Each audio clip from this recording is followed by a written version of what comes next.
En este momento dirige Camila Zuluaga. Son las 10 de la mañana, 33 minutos. Aquí seguimos conectados con ustedes en Mañanas Blue. Ya saben que vamos hasta la 1 de la tarde y que a partir de este momento pueden empezar a escribirnos al 301-764-4108, que es nuestra línea de WhatsApp, y pueden seguir conectados con nosotros a través de nuestro canal de YouTube de Blue Radio en vivo y seguirnos escribiendo a través del chat, que siempre lo vemos muy activo. Empezamos Semana Santa, si bien estamos en días laborables, mucha gente pues ya está de vacaciones, entre esos los colegios y universidades, pero estamos a 14 de abril y mañana es quincena. Y cuando tenemos quincena, pues hay varios pagos que hacer. Recibimos el salario, por supuesto, pero los 15 también tenemos que hacer varios pagos.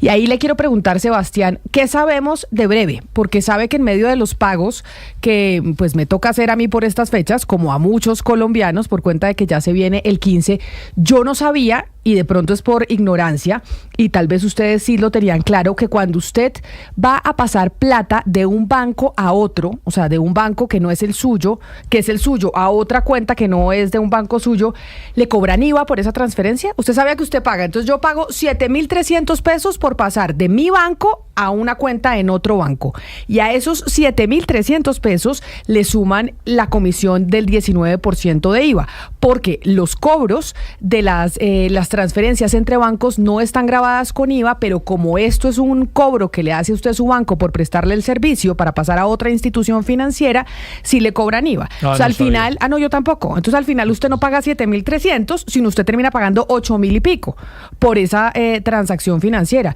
Yo no tenía ni idea y dije, óigame, ¿cuándo empieza el Banco de la República de verdad a implementar esta cosa para que no nos toque pagarle a los bancos por estas transacciones financieras? No, es que yo le digo de verdad, a mí me parece un robo. Que a usted le toque pagar 9,000 pesos por pasar de su plata a otro banco, me parece de verdad que no tiene presentación. Y sobre todo con las condiciones tecnológicas que hay hoy en día, ¿no? Porque no estamos hablando de hace 80, 90 años, que como hoy está presentado el mundo fintech, los bancos, todavía se sigue cobrando, y páselo a dólares, $2 por transacción. Por transacción, yo creo que un norteamericano se le va la cabeza. Pues el calendario, Camila, sigue intacto, la implementación de las llaves para junio y ya la salida totalmente al mercado para septiembre. Y no sé si leyó Forbes la semana pasada que, bueno, ya ratificó lo que, pues perdón por la medalla, pero acá dimos como primicia sobre el desistimiento de los bancos de hacer la integración con sus redes, que la SIC no dio una buena opinión, dijo que era mala para el mercado y ellos desistieron, y entonces esa integración no va, y en teoría pues habría más competencia en el sistema de pagos, estarán pues los que siempre ha habido, más Breve, que como le digo, pues el calendario que yo sepa sigue vigente y sería la entrada en vigor en septiembre de este año. Y otra cosa que también me han preguntado varios oyentes a través de nuestro canal de YouTube y a través de nuestra línea de WhatsApp sobre ese mismo tema, pues que no es exactamente igual, pero parecido, y es lo de la exención del IVA también, bien gracias, ¿no, Lucas? Sí, no, eso todavía no entraba en vigencia. Gracias, todos dicen que no son ellos, o sea, que todos están listos, pero que hasta que todos no estén listos, y esto es la hora, Camila, que no sabemos realmente dónde está la bolita. Algo que debió haber entrado en vigencia en diciembre del año pasado, ni los bancos, ni la superintendencia tampoco dice mucho, mejor dicho, todo se botan la bolita los unos a los otros, y nosotros los usuarios, pues pagando más. Tal cual, y lo que yo le decía, finalmente pues el gobierno recauda más, Camila, porque cuando entre esta extensión, que recordemos son un poco más de 16 millones de pesos, desde que usted no mueva entre sus cuentas más de 16 millones de pesos mensuales, pues va a quedar en teoría exento de pagar el 4 por mil en las transacciones. Hoy por hoy usted puede marcar una cuenta como exenta. Pero finalmente, hace poquito me pasó que tuve que pasarme plata entre mis cuentas de un banco a otro, claro, sí. Ahí me cobran 4 por mil. Y al final, Camila, el mensaje que me parece a mí nefasto que le queda a la ciudadanía es, bueno, hacemos una reforma tributaria y todo lo que sea cobrarle a las personas y a las empresas impuestos, lo implementamos y no les perdonamos un peso. Pero el único articulito que era un dulce, que era un guiño tributario a los ciudadanos, eso no lo implementamos, no lo hacemos, no nos importa. Entonces realmente la voracidad es increíble. ¿Y sabe qué es lo que pasa? Que saca, por ejemplo, el DANE un informe diciendo que el 65% de los jóvenes en Colombia no tienen conocimiento financiero, o sea, no saben cómo se manejan las cuentas, no saben qué es tener un tema de ahorrar para el futuro, y lo que mencionan desde el sector financiero es, hay que ayudar a la gente que abra una cuenta bancaria, enseñarle por qué es importante. Y yo digo, ¿quién va a querer abrir una cuenta bancaria con estos estos costos. Sí. O sea, de verdad, si a mí me toca pasarle a Lucas, que es un banco completamente distinto, y me toca pagar 8.000 pesos por pasarle a Lucas 20.000 o 30.000 o 100.000, eso no tiene ningún Ahora, tipo de llegaron presentación. las llaves, ¿no? Que, ¿se acuerda que hablábamos aquí que usted decía que era un poco enredado el proceso? Yo estrené mi llave hace 15 días y funciona muy bien, Camila. ¿Qué pasa? No funciona con todo el sistema bancario. Entonces, en este momento funciona Bancolombia, funciona Da Vivienda, Nubank se metió también ya a este tema de las llaves, y los bancos del Grupo Aval también están ya ahí. Ahora, esto funciona perfecto porque es gratis y efectivamente usted ahí le dice mi tag es tal, el número de cédula, el número del celular, y en un segundo usted tiene la plata en su cuenta, que es lo que va a llegar a ser breve, pero ya para todo el sistema bancario. Yo le voy a decir una cosa, a mí me tocó pasar plata a un señor que tiene su cuenta en RappiPay, y yo entonces le pasé, que no hay llaves, no hay nada. Entonces, por ejemplo, hay sectores, claro, hay bancos en los que usted pues queda fregado. Sí. Usted creo que usted da en el clavo del tema de los costos, y me acordó de una noticia que salió hace poco, solamente lo voy a leer el titular. No, es que no sabe la furia en la que ando cuando me acabo de dar cuenta de esto y digo, esto Oiga, no tiene ¿y le pudo presentación. pagar al abogado, era? Al abogado le pude pagar, ya le pude pagar. ¿Y qué tocó hacer? ¿Sacar plata o pudo hacer la transferencia finalmente? No, me tocó hacer reclamación al banco, decir que por favor, estoy con el banco llena de reclamaciones, porque además usted hace usted hace la transferencia, si se la devuelven porque resulta que el banco no aceptó o lo que sea, igual le cobran la comisión. Claro. Entonces yo he pasado 2 veces, ya llevo 15.000 pesos que me cobra el banco, y bien, gracias señora, porque igual usted no pudo hacer la transacción. Ah, qué pena, eso no es culpa nuestra. Imagínese, y esto debe ser la cantidad de plata que se hacen con esto y los usuarios sin tener éxito en sus transferencias. Y no, lo de los costos, y por ejemplo, Camila, personas que venden en el día en Nequi, vendedores de la calle que venden 7.000, 8.000 pesos, le dicen a uno, no, efectivo, porque es que me cobran la transacción. Véale este titular para que se aterre y se enfurezca más. Me acordé porque usted acaba de hablar de los costos, y esto es una noticia que la replicaron muchos analistas financieros y económicos el 25 de marzo. Esto de hace 20 días, es fresco. Oiga bien, Camila. El dinero en efectivo en Colombia crece a una tasa anual de 20%, mientras el saldo en depósitos en cuentas corrientes lo hace apenas un 2 o 3%. Es decir, crece mucho más, 6 veces más el uso del efectivo que los depósitos bancarios. Pues por esto que le estoy diciendo, porque la gente empieza a decir, oiga, tal vez no me sale rentable, termino perdiendo plata. A mí me cobran, por ejemplo, por tener una tarjeta débito, 14.000 pesos al mes. Simplemente por tener la tarjeta. La crédito también. La crédito usted, le cobran 50.000. Mucho más, claro. O sea, usted de una vez, si tiene débito y crédito, ya ahí se le fueron, Camila, fácilmente, ¿qué? 60.000 pesos, 70.000 pesos en cuotas de manejo mensuales. Exacto. No, es que eso, de verdad. Entonces uno dice, ¿para qué estoy ahí si me van a terminar cobrando una cantidad de cosas? Ya sé que me van a llamar todos los del sector financiero a decir, no, es que hay que hacer pedagogía, la gente sí tiene que entrar al sector financiero, pero si le terminan cobrando uno hasta la risa. Y los números están ahí. Algo ustedes han hecho mal, también con los gobiernos anteriores y para que Colombia tenga este nivel de profundidad del crédito y de adición al sistema bancario. Es que los números están ahí, y me parece que la autocrítica sería como lo primero que tocaría hacer. Mire, yo es que vengo furiosa porque estamos a 14 de abril y dije, no puede ser que de verdad le estén robando a uno o cobrando a uno por todos lados, y uno dice, pero ¿a qué horas el Banco de la República de verdad va a hacer que esto sea gratuito? ¿Cuántos años llevan en estos estudios? Lo aplazan y lo aplazan. Esperemos que sí entre en vigencia, como usted dice, y como anunciaron en septiembre de este año. Pero empezando la semana, Jennifer, de buen humor, de mal humor. Pero no, vámonos para Cartagena, porque es una de las ciudades joya de la corona en esta Semana Santa, donde están recibiendo muchos turistas. Pero, Jennifer, ¿cómo así que desde hoy, Semana Santa, van a comenzar a suspender el servicio de energía en los estratos 4, 5 y 6 por mora? Dice Afinia que las deudas de los clientes morosos en lugares como Manga y el Centro Histórico, en donde llegan muchos turistas, sobrepasan los 17.000 millones de pesos. Muchos turistas, y que es carísimo vivir en estas zonas, en el Centro Histórico y en Manga, pues digamos que son estratos altos donde la gente pues se supone que tiene dinero para poder sostener ese nivel de vida, pero no, ¿cómo le parece? Y también me sorprendió la noticia, Camila, porque sí, a partir de hoy Afinia dijo, mire, hay muchas deudas por allá, vamos a comenzar a suspender los servicios de electricidad porque si no pagan pues no hay servicio. Y mire los datos, hay deudas hasta con 3 años de antigüedad, Camila, en estos estratos 4, 5 5 y 6. La situación más crítica, como le digo, se presenta en Manga. Acá hay identificados deudas hasta de 9 años de antigüedad, Camila, y en el centro histórico, que usted sabe que es lo que más acumula turistas, pues por la belleza que hay en el centro histórico de Cartagena, se identificaron 355 clientes con facturas pendientes desde hace más de 2 años.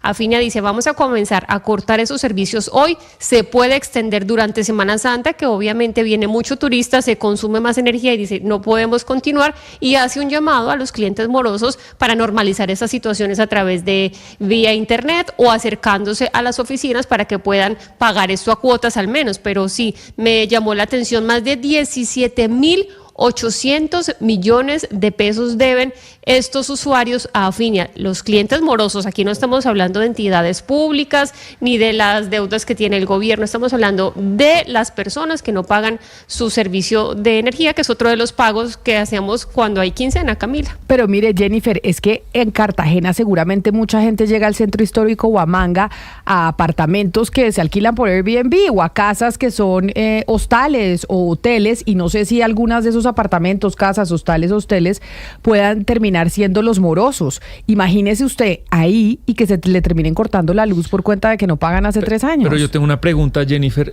obviamente sin sugerir que no sea cierto lo que usted nos cuenta, pero usted nos dice que no son instituciones oficiales, pero ¿por qué no les cortaron el servicio antes a estas casas o apartamentos? Porque es decir, yo soy estrato 5, como es mínimo los predios de esa zona, y no pago hace 3 años, pues no debería tener servicio, ¿o por qué no les han cortado? Yo creo que algunos que sí están cortados, pero la deuda se sigue acumulando. Usted sabe que cuando suspenden un servicio de agua, de luz, uno tiene que pagar una reconexión, y eso está ahí. Hay muchas personas que continúan con el servicio sin haber pagado, pero otras que no han pagado la reconexión y se sigue acumulando deuda. Pero sí, a mí también me generó curiosidad este punto que usted está tocando, pero no, hasta donde dicen en el boletín de Afinia, no son entidades públicas, porque estaba buscando justo el dato de la deuda de entidades públicas. Acá la tengo, administraciones municipales y departamentales, que usted tocó ese tema alguna vez aquí en el programa, Sebastián. Adeudan a Afinia 341 mil millones de pesos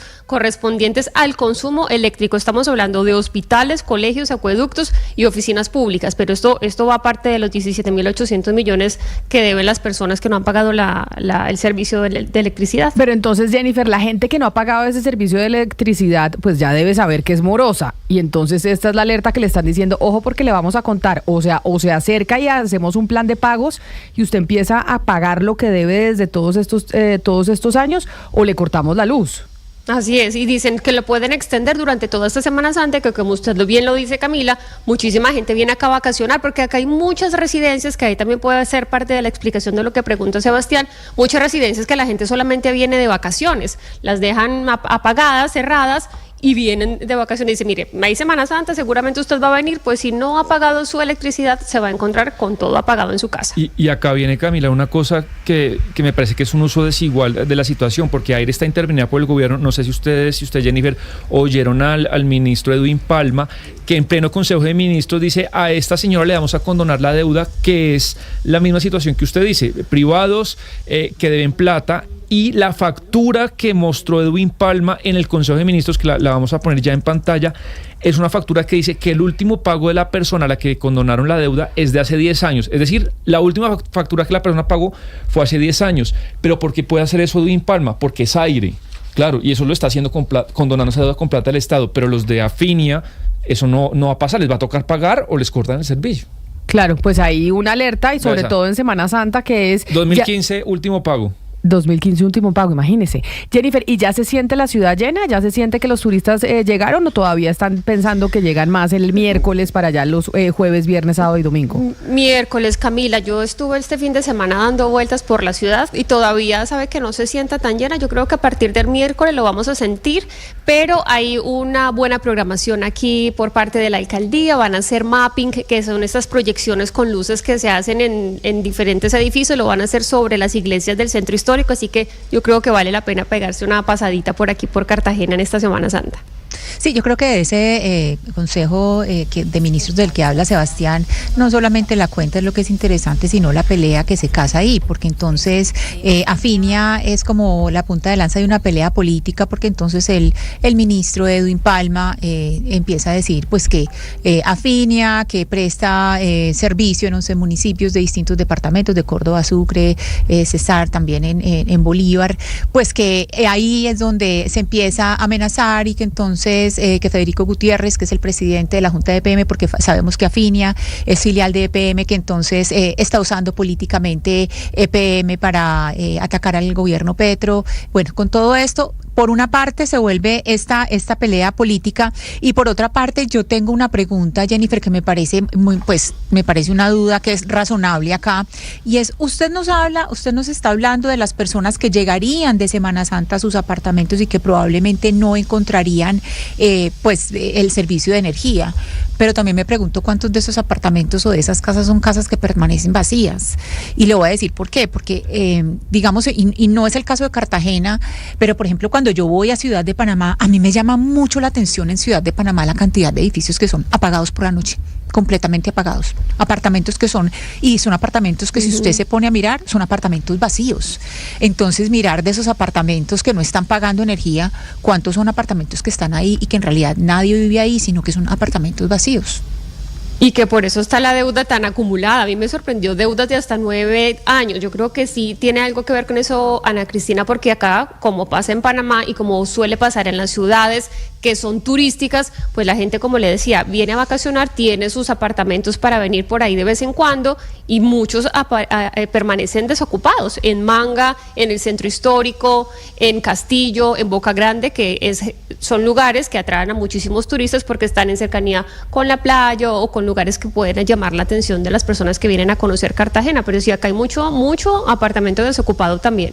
Noticia importante esa que anuncia Afinia y que nos trae Jennifer sobre la situación de predios en estratos 4, 5 y 6 en Cartagena, que son deudores morosos y que si no pagan o hacen un plan de pagos, entonces les van a terminar cortando el servicio. Pero ya que Ana Cristina hablaba de Panamá, a las 10 de la mañana, 50 minutos, me voy para donde Gonzalo, porque en estos momentos en la Casa Blanca, en donde son las 11 de la mañana, 50 minutos, están sentados el presidente de El Salvador, Nayib Bukele, y el presidente de los Estados Unidos, Donald Trump, en una visita oficial. Pues Camila, fíjese bien, es la primera visita que hace un mandatario o jefe de Estado de esta parte del mundo al Salón Oval. Había ido el presidente o el primer ministro de India, fue Emmanuel Macron, el rey de Jordania, Netanyahu, Zelensky, pero de esta parte del mundo nadie había entrado en el Salón Oval como una visita oficial. Nayib Bukele es el primer presidente que lo hace y ya sabemos por qué, por la alianza que hay entre ellos dos, sobre todo por el tema de los prisioneros y de los extraditados desde los Estados Unidos. ¿Qué ha dicho básicamente el presidente Nayib Bukele y el presidente Donald Trump frente a los medios de comunicación que están acompañándolos en esta previa a la reunión privada que tendrán en cuestión de minutos?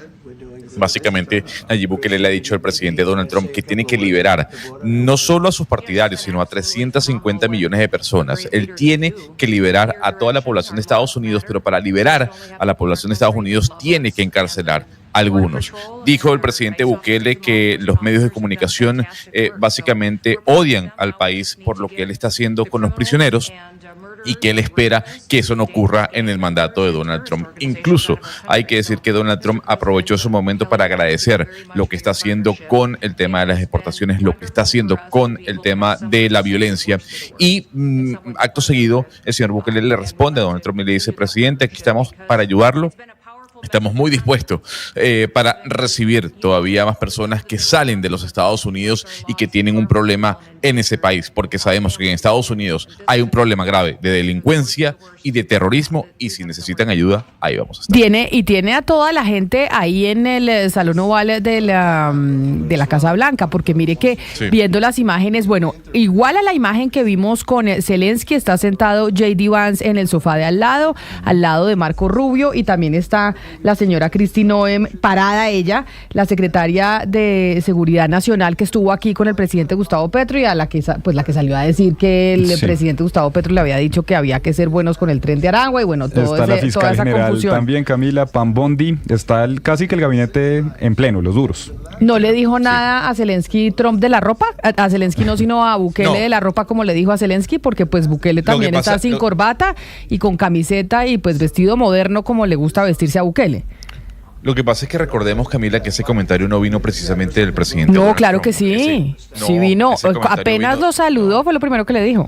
No, a ver, el comentario o la crítica que se hizo en el Salón Oval vino de un periodista. Sí, pero se acuerda que cuando Trump lo recibió, apenas lo saluda, el primer comentario que le hace sobre la ropa, y por eso el periodista en el Salón Oval es que le pregunta. Pero Camila Trump dice también, que él estaba muy elegante. Pero él dice J.D. que está Vance. muy elegante. No solamente eso, sino el comentario de J.D. Vance. ¿Ya dio las gracias? O sea, ¿ya le preguntaron a Bukele si dio las gracias por todo lo que ha hecho? No, aquí fue al contrario. Donald Trump le está agradeciendo a Bukele. Le está agradeciendo a Bukele. Hay que ver cómo se ven esos machitos, así como Bukele, gato ahora haciéndose el machito ahí, lambiéndole los zapatos a Donald Trump. Qué cosa tan lamentable, o sea, qué espectáculo lamentable estos dos señores ahí. Pues yo lo que le digo es que no, con respecto al tema del atuendo, no le ha dicho absolutamente nada. No hay ningún periodista que haya cuestionado el atuendo del señor Nayib Bukele, como si se le cuestionó a Zelensky. Recordemos que Zelensky dijo que esa es una vestimenta que él tiene por lo que está confrontándose o por el conflicto que hay en estos momentos en su país. E incluso Zelensky le dijo hoy a Donald Trump, ya que estamos hablando de él, por favor le pido que venga a Ucrania antes de que firme un acuerdo con Rusia. Mire, yo no sé mucho de moda masculina, pero les quería preguntar sobre la moda de Nayib Bukele hoy en esa visita a la Casa Blanca. A ver, ustedes que saben un poco más del tema que yo, pero a mí eso de la camisa negra, ¿eso no se ve como feo? Pregunto, o está bien o está bien la vestida. No, o sea, a mí no me parece que esté mal vestido. No sé de etiqueta como para decir si es para la ocasión o no, pero es más como para un evento bien elegante, ¿no? Como para una fiesta bien elegante, me parece. No sé si para recibir al presidente. No sé, pero yo siempre, por eso les digo, no soy experta en moda, a ver los oyentes si me ayudan, que esos sí son expertos en todo, que la camisa negra no se ve bien. O mejor dicho, él no está ni siquiera con camisa, es como un saquito negro debajo del blazer. Pero yo siempre he oído que la camisa negra es como que, por favor, no ponérsela. O sea, no se ponga camisa negra. No sé, Mario, ¿qué piense? No, pues por eso les pregunto a ustedes que son hombres y están más al tanto de la moda masculina de lo que puedo estar yo. Casual. Pero la camisa negra he oído que eso no se debe poner mucho. Pero no sé. Casual. No sé, Camila, yo no es que sepa mucho de etiqueta y de moda, pero sí, digamos que los protocolos dicen que si usted va a una visita oficial y el anfitrión está de corbata, pues usted también tiene que ir de corbata. Ya. Si el anfitrión se quita la corbata, usted no debe usar corbata. Como cuando aquí el presidente Gustavo Petro andaba con cachucha y entonces llegó Lula da Silva y le tenían la cachucha para que los dos quedaran con cachucha, ¿se acuerda? Claro, pues o como cuando fue el presidente a visitar a Daniel Noboa, que Daniel Noboa lo recibió en pantaloneta y camiseta y el presidente iba un poco más para la ocasión, Hugo Mario. Pero no, sí, yo pregunto es porque claramente es muy distinta la ropa que está teniendo Nayib Bukele con la de Donald Trump, y como cuando fue Zelensky a esta misma visita, exactamente el mismo escenario que estamos viendo a través de nuestras pantallas, se le cuestionó que por qué estaba vestido así. Les pregunto yo a ustedes por el tema del protocolo y la ropa de Bukele. A ver, no voy a defender a Bukele, pero el señor tiene un saco, pues. Entonces, a lo mejor el tema del saco, digamos que eleva un poco, sin obviamente entrar en una discusión de la vestimenta, eleva un poco. Tiene traje. Seguramente para el periodista o para el presidente el debate, ¿no? Me dice aquí un oyente que camisa negra ni por el... Y que además menos con traje azul. Ese traje de Bukele es azul. No le pregunto a Gonzalo negro, porque Gonzalo es daltónico. El traje que usa Donald Trump, que de hecho lo hemos visto incluso el día del intento de asesinato, tenía el mismo con la misma corbata roja, es azul. Y al lado pareciera, Camila, verse negro. Lo que pasa es que usted sabe que a veces eso es difícil de ver. Camila, no, a mí tampoco, a mí la pinta de Bukele no me gusta tampoco.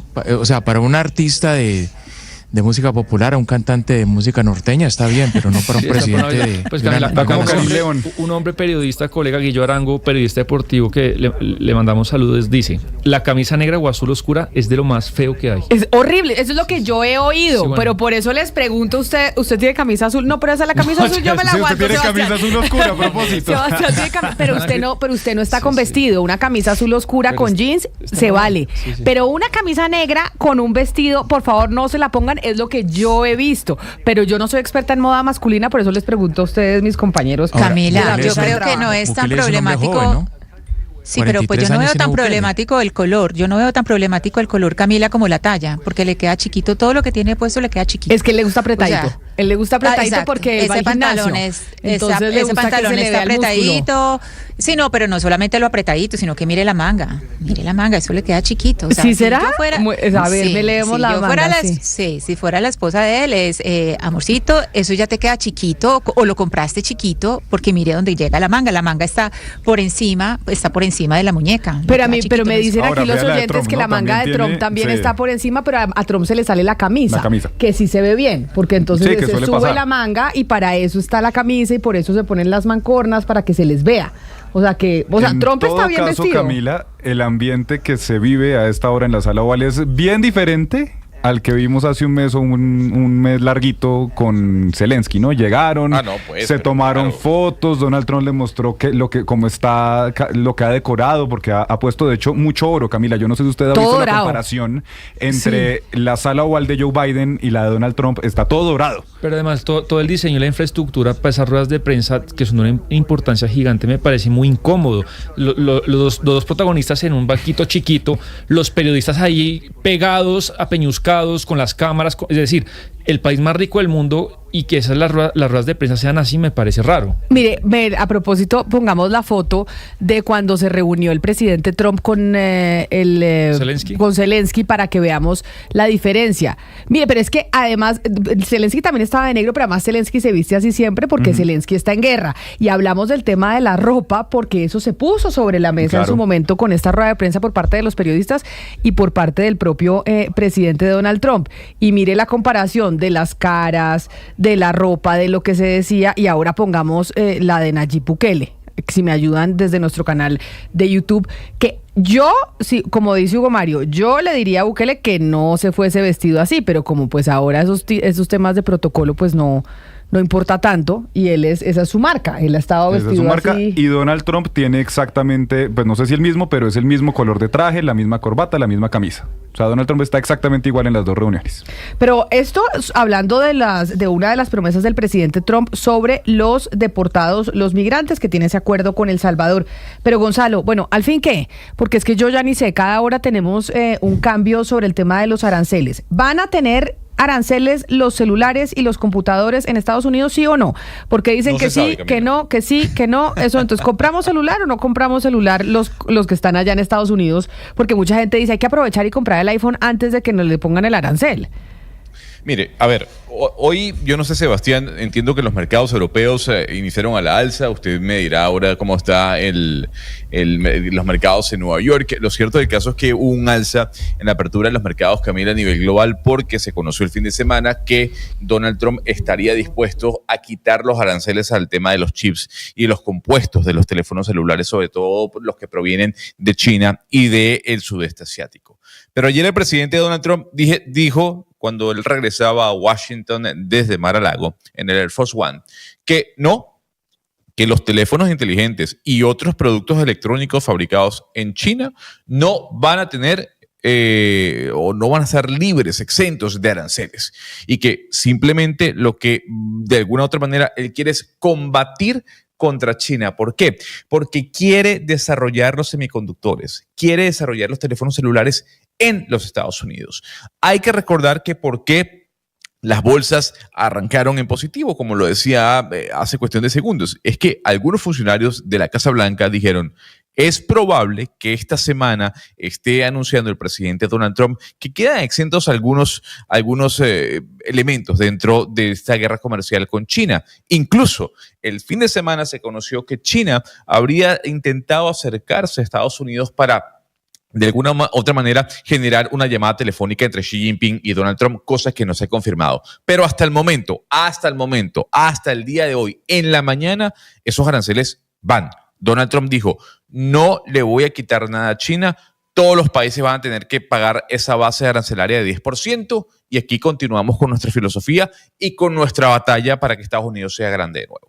Yo no sé si haya en el mundo, no solo en los Estados Unidos, sino en el mundo, gente que se esté aprovechando de este rally noticioso sobre los aranceles, porque mire lo que me está escribiendo Gonzalo, una oyente al 301-764-4108. Camila, iba a comprar un computador este fin de semana y todo está subiendo desmedidamente. El viernes lo vi en 3 millones de pesos y el sábado ya estaba en 3.800.000. Yo no sé si con todo este tema de los aranceles, que Trump dice una cosa un día, que dice otra cosa otro, incluso en otras partes del mundo, como por ejemplo aquí en Colombia, se están aprovechando y están subiendo los precios de este tipo de productos. Pues mire, le doy información. Por ejemplo, Sony, que es una compañía japonesa, usted sabe, tal vez de las más importantes, sí, anunció el día de hoy que el PlayStation, que es su consola de videojuegos, va a aumentar un 25%. O sea, el precio del PlayStation, al menos en Europa y en Australia, va a aumentar. Y no le quiero hablar de los Estados Unidos, solamente que la empresa habló el día de hoy de Europa y de Australia. Y lo que dijo Sony es que debido a la situación desafiante económicamente hablando que se está viviendo en todo el planeta, pues la consola en Europa va a subir de $429 a $499. Algo que ni se pensaba que ocurriese antes de este desequilibrio económico. Y lo mismo dijo, estamos lidiando con la situación arancelaria, que incluso el tema de los fletes y la movilización de barcos nos va a encarecer el traslado hacia otros países, como por ejemplo Australia, en donde ahora una consola del PlayStation pasará de costar $749 australiano a $829, casi $100 de diferencia entre el precio original antes de la guerra al precio en la actualidad.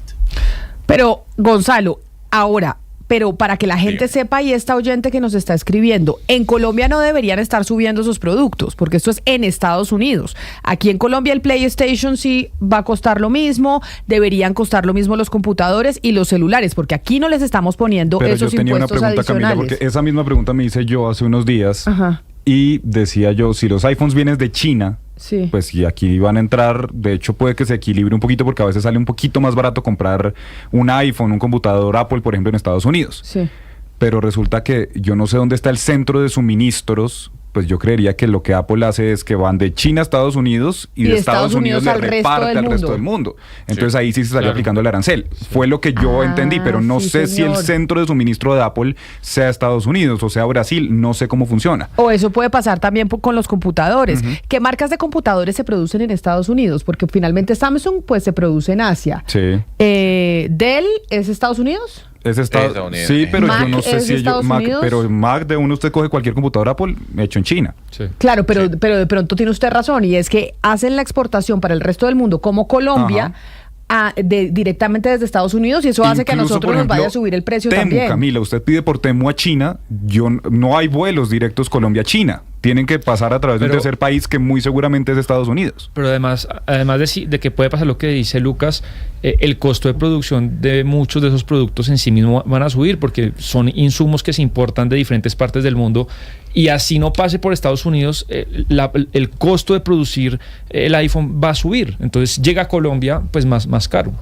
Pero Jennifer, hablando de economía, hablando de los aranceles, hubo un artículo que yo vi la semana pasada publicado en el periódico El País de España, en donde hablan cómo estas políticas económicas que está implementando el presidente Trump y que está generando pues toda una guerra comercial y una incertidumbre en los mercados, pues viene también de un doctor en economía y profesor de una universidad en Canadá, pero que es español. Sí, un catalán, Camila. Es que verdad que toca decirles catalanes y no españoles. Bueno, español, no nos vamos a meter en español. esas honduras, no nos vamos a meter en esas honduras porque no sé cuál es su línea ideológica, vamos, si nos puede decir o nos quiere decir, pero bueno, es un español, un catalán, Camila, un doctor en economía. Acuérdese usted que cuando Donald Trump anunció esta fórmula y sacó todos los aranceles que le iba a poner al mundo, pues el señor se basó en unas referencias bibliográficas, 5 exactamente. económicamente. Y entre esas 5 está un estudio que hizo el profesor con el que vamos a hablar, que se llama Pau S. Pujolas, que escribió junto a un colega de la Universidad McMaster en Canadá.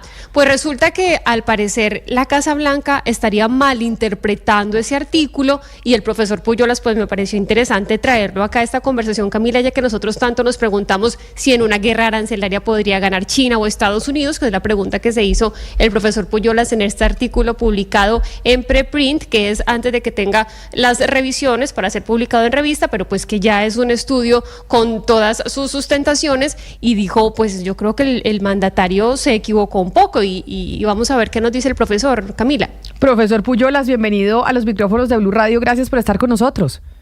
Gracias por tenerme.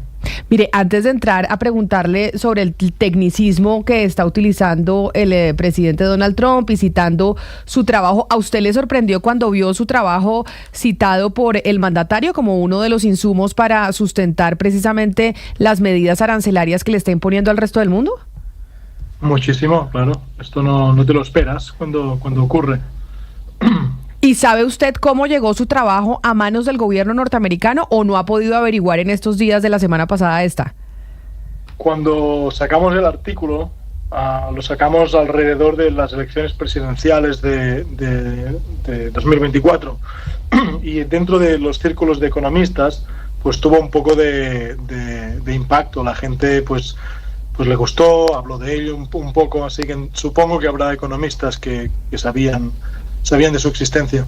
Mire, usted dice que ustedes publicaron este paper en el 2024, en época de elecciones, cuando ya el presidente Donald Trump estaba anunciando el tema de los impuestos, el tema de los aranceles por cuenta de ese déficit comercial que él argumenta está teniendo Estados Unidos con el resto del mundo. Con varias de las personas que hemos hablado en estos micrófonos a lo largo de estos días, muchos economistas dicen, mire, lo que está pasando con el gobierno del presidente Donald Trump y sus asesores es que están desconociendo todas las reglas económicas básicas con las que hemos vivido. Y yo le quiero preguntar a ¿usted coincide con lo que está haciendo el presidente Donald Trump y su gobierno y sus asesores económicos para poder nivelar esa balanza comercial que dicen ellos es completamente injusta entre los países europeos, los del sudeste asiático, los asiáticos y ellos? ¿O usted coincide con lo que dicen la mayoría de economistas que dicen aquí estos señores están pensando algo que no sabemos de dónde viene porque se va a venir una crisis económica mundial enorme gracias a estas medidas que están tomando? Sí, ¿sabes? Sí, o sea, no me parece nada bien lo que hace la administración Trump. Los economistas con los que ustedes han hablado claramente saben de lo que hablan. No tiene ningún sentido poner este tipo de aranceles. No tiene ningún sentido empezar una guerra comercial donde básicamente se destroce el comercio, una relación bilateral como la de Estados Unidos con China. No, o sea, nuestro artículo nunca dice que haya que hacer nada de esto. Entonces, no, claramente son muy malas ideas. Lo que sí que me gustaría puntualizar es que si usted se fija en los economistas que están alrededor de la Casa Blanca, la mayoría de ellos son gente muy lista, muy educada en sitios muy buenos. Y estoy convencido, de hecho me sorprendería mucho si alguno de estos economistas está detrás de esta piltrafa que ha hecho la administración Trump. Lo que pasa es que hay una persona que se llama Peter Navarro, que sí que es verdad que tiene un doctorado por Harvard, pero no es buen economista, dice cosas que no tienen ningún sentido, y ya lo dijo en la primera administración Trump, y el señor Peter Navarro es el que realmente se ha dedicado a decir que los déficits comerciales hay que acabar con ellos, hay que meter muchos aranceles, y toda esta séquita de comentarios antieconómicos o antiteoría económica solo se los hemos escuchado decir a Peter Navarro. Entonces yo supongo que lo que están haciendo tiene más que ver con Peter Navarro que con el resto de economistas que puedan tener en la Casa Blanca. Profesor, hemos oído por parte del gobierno de Estados Unidos y de mucha gente argumentar que en sí mismo tener déficit comercial es malo y que eso hay que eliminarse y que un país no puede progresar con déficit comercial. Quisiera conocer su opinión al respecto, porque Estados Unidos, entiendo, tiene pues superávit en el sector servicios y bueno, es una economía muy potente. Y si usted adhiere con esa teoría del gobierno de Estados Unidos que hay que eliminar el déficit comercial a como de lugar porque eso es el diablo. No, eso no tiene ningún sentido. No hay ningún economista serio que le venga y le diga que tener un déficit comercial sea alguna cosa mala, de por sí. Es muy fácil crear ejemplos, ¿no? Si ustedes en Colombia le compran cosas a Ecuador, Ecuador se las compra a Chile y Chile se las compra a vosotros, los tres tenéis déficits comerciales con todos vuestros colegas y no es malo. O sea, básicamente están comprando lo que les gusta cada uno y está produciendo lo que cada uno es bueno. La idea de que un déficit comercial es malo de por sí no tiene absolutamente ningún tipo de sentido. Lo que nosotros sí mostramos en nuestro artículo es que una cosa que nunca nadie había visto aún es que un déficit comercial puede ser muy tentador para un país para empezar una guerra comercial. Eso es lo que mostramos. Lo que pasa es que la administración Trump ha agarrado este descubrimiento y ha dicho, ¿ves? Como es tentador, estamos siendo tentados y vamos a empezar una guerra comercial. Son como dos caras distintas de la misma moneda. Doctor Puyolas, el 2 de abril, el llamado Día de la Liberación por Donald Trump, intentaron presentar desde la Casa Blanca un supermodelo que habían hecho desde el Departamento de Comercio, desde la Oficina del Representante Comercial, con una fórmula muy compleja que justamente intentaba poner en el papel no solo los aranceles monetarios, sino, decía Donald Trump, aranceles no monetarios, algunas barreras que tenemos, y finalmente cuando esto sale, pues lo ponen unas letras griegas, pero finalmente lo que todos concluyen es que esto lo que se hizo fue el déficit comercial, divididas las importaciones, y eso dividido 2. Eso nos dejó unos aranceles recíprocos del 47% para algunos, China ya va en 145%, y lo que dicen desde China es que esto ya, si Donald Trump aumenta más de eso, esto no tiene ninguna lógica y terminaría siendo casi que una burla, porque no hay ningún sentido económico. ¿Usted está de acuerdo? ¿Qué opina del modelo que usó la Casa Blanca justamente para definir estos aranceles? Que con todos mis respetos, usted ha empezado a decir que era un modelo complejo y no tiene nada de complejo, es una tontería. Era una tontería cuando lo puse, los números no tienen ningún sentido, así que nada de esto tiene ningún sentido. Los aranceles, para vivir en el mejor mundo posible, lo que deberíamos hacer todos es entender que los aranceles deberían ser cero en todos los sectores, en todos los productos, para todos los países.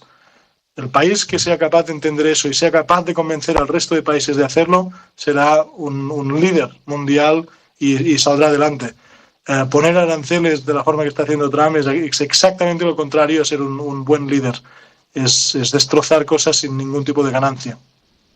Ahora, le pregunto, ¿cómo puede responder un país económicamente hablando cuando sabe que, digamos, teniendo una relación con otros bloques a nivel global, no es el mismo trato? ¿A qué me refiero? El Mercosur le impone 35% de aranceles a los productos que vengan de Estados Unidos y lo mismo puede pasar en India con las motocicletas o Europa con algunos productos. ¿Estados Unidos qué herramienta tiene para combatir esos aranceles más allá de una reunión política? Pues una reunión política parece un buen instrumento. Al fin y al cabo tienen el ejército más grande del mundo, de la historia de la humanidad. Si los Estados Unidos quieren hacer cualquier cosa, yo creo que podrían hacerlo sin necesidad de entrar en guerras tarifarias. Lo que deberían hacer es convencer a todo el mundo de bajar aranceles y bajar todas las barreras al comercio que existen, que hay muchas. Supongo que si empiezas a poner aranceles, te pones del lado de los que les gusta el proteccionismo y así no se avanza. Profesor Puyolas, mire, yo le voy a contar un poco cómo, que usted debe saber y muchos oyentes también, cómo funcionan los medios de comunicación. Nosotros tenemos un consejo de redacción todos los días, pues para decidir los temas que vamos a tratar. Y en uno de los consejos de redacción tuvimos una discusión muy airada porque pues algunos de mis compañeros consideran que todos estamos, o mucha gente está criticando las medidas de Trump por las formas. Y decían, no hay que mirar las formas, miremos si de pronto el fondo Trump puede tener razón. Y puede tener razón en que tienen un déficit comercial y en que efectivamente sí se están aprovechando de los norteamericanos en medio de estas negociaciones. Y como usted fue uno de los papers citados precisamente por el gobierno de Donald Trump, pues le quiero preguntar a usted sobre eso. Aquí realmente, olvidándonos de las formas, que a mí me parece difícil olvidarse de las formas, pero digamos que dejamos las formas a un lado, ¿tiene algún tipo de razón el presidente Trump y su gobierno en los argumentos expuestos para tomar estas medidas? Y se lo pregunto ¿por qué? Porque no solo tuvimos esa discusión también en nuestro consejo de redacción, sino que, por ejemplo, uno ve Fox News y en Fox News hay quienes dicen, oigan, hay que esperar porque el presidente tiene razón, no hay que juzgarlo en estos momentos. Usted, que es un estudioso del tema, quisiera saber su opinión al respecto de ese debate en particular. tener una balanza comercial con déficit no es una cosa mala. No es una cosa mala para Estados Unidos y no lo sería para Colombia si ustedes lo tuvieran con un país vecino o con otro o con todo el mundo. Esto sencillamente es una cosa que pasa, que se da por el funcionamiento normal de una economía que tiene más de un país. Como somos varios países en este mundo, es normal que los déficits comerciales aparezcan. Para Estados Unidos en particular, tienen el privilegio de que el dólar americano es un reserve currency. Eso el Giscard d'Estaing, el que fuera presidente francés, dijo que era un gran privilegio, un privilegio exorbitante para Estados Unidos, que lo es. Lo que hace es que los americanos pueden comprar más y pueden obtener más porque la gente quiere sus dólares. Como resultado, pues acaban teniendo déficit comercial. Pero es que además, si usted se va al McDonald's de al lado y se acaba comprando un Big Mac, una parte de los pesos que pague acabarán como beneficios de una sociedad americana que se los cobrará mediante unas importaciones. Es decir, para Estados Unidos importar tanto es normal, no hay nada malo. Está perfectamente justificado que así sea. La idea de que tener un déficit comercial sea algo malo inherentemente no tiene ningún sentido. No hay ni un solo economista serio del mundo que le diga que tener un déficit comercial nadie esté aprovechándose de usted. Claro, es que como pues en medio de la discusión, de los consejos de redacción, de las discusiones incluso al aire, se dice que estas críticas, por ejemplo, al presidente Trump y al gobierno norteamericano es porque es Donald Trump, que si fuera otro mandatario que no generara pues rechazo en algunos sectores, no se estaría diciendo eso. Y entonces, le insisto, usted lo que dice aquí es, no hay un economista serio que pueda estar respaldando esto, o sí, o existe algún economista serio, reconocido en el mundo que diga, esto que está haciendo Donald Trump, más allá de las formas, en el fondo tiene razón. No. Donald Trump quizás hace cosas bien en otros aspectos, no tengo ni idea. Pero en el comercio internacional poner aranceles esto no es una buena idea. No es una buena idea para los americanos y eso no tiene nada que ver con las formas en las que el presidente Trump está haciéndolo. Ana Cristina. Sí, profesor Puyolas, ahorita usted nos mencionaba a este autor al que ha citado Donald Trump y que ha seguido pues como su obra desde el principio, que es Peter Navarro, a partir de la obra Death by China, pero él tiene otra cantidad de obras. Lo que se ha publicado ahora sobre Peter Navarro es que en varias de sus obras él cita a un economista que se llama Ron Vara, que es el que sostiene esta teoría sobre los aranceles. ¿Usted conoce ese economista? Porque lo que sostienen algunas personas es que este economista no existe. O sea, que Peter Navarro en su obra cita a un economista y es su fuente fija en varias obras, pero que en realidad Ron Vara no existe. Ron Vara es un anagrama de Navarro y no existe. Nadie lo ha visto, este señor. Esto es fraude intelectual. Doctor Puyolas, yo tengo una pregunta que está relacionado con el artículo del que estamos hablando, que se llama o se titula Déficits comerciales con guerras comerciales. Y ustedes ahí se plantean la pregunta si Estados Unidos sería capaz de ganar una guerra comercial a China, lo toman con datos de 2014. ¿Cuál es la respuesta? ¿Y esa respuesta aplicaría para la actualidad, para lo que estamos viendo hoy? Lo que obtenemos en el artículo es que, dada la estructura comercial entre Estados Unidos y China y dado el déficit, los Estados Unidos podrían haberse aprovechado de que tenían un gran déficit con China y así empezar una guerra comercial y ganar poco, pero ganar, infligiendo bastante daño a la China. Lo que también encontramos es que los aranceles que puso el presidente Trump estaban tan mal diseñados en 2018 que, a pesar de poder haber ganado la guerra comercial, haber estado mejor, no lo estuvo. No lo estuvo porque los aranceles que puso el presidente Trump en 2018 contra la China eran en los sectores incorrectos y las magnitudes incorrectas. De hecho, la correlación entre los aranceles que debería haber puesto el presidente Trump y los que efectivamente puso es negativa. O sea, puso mal los aranceles y como consecuencia de poner mal los aranceles acabó perdiendo la guerra comercial, una guerra comercial que se podía ganar, que es una cosa muy difícil de que pueda pasar, de que se gane una. Estaba en una situación privilegiada para poderla ganar y la perdió. O sea, lo hizo muy mal. Pues profesor Pau Puyolas, gracias por estar con nosotros, por atendernos, por hablarnos y por explicarnos desde la teoría y el paper que ustedes publicaron, que fue uno de los citados por el presidente Donald Trump en su momento, por qué, según ustedes, acá hay un error de concepto en implementar estos aranceles de esa manera. Mil gracias por habernos atendido y lo despido con la pregunta. ¿Usted sí es español, cierto, o catalán? Es que yo me confundo. Entonces, sí, porque yo lo presenté como español y mi compañera Jennifer lo presentó como catalán. ¿Español o catalán? ¿O las dos? Yo he venido a hablar de comercio, no de política de donde yo soy. Así que muchas gracias. Muchas gracias. Es el profesor Pau Puyolas. Es que no habla, ¿no? Pero a mí me sorprende, Jennifer, porque yo digo, pues Cataluña está en España. Entonces uno presenta como españoles, pero como que sí se está empezando a decir, no, es que es catalán, pero catalán es español. Es como yo decir, la paisa Ana Cristina. No, pues Ana Cristina es paisa, pero pues es colombiana, no solo paisa.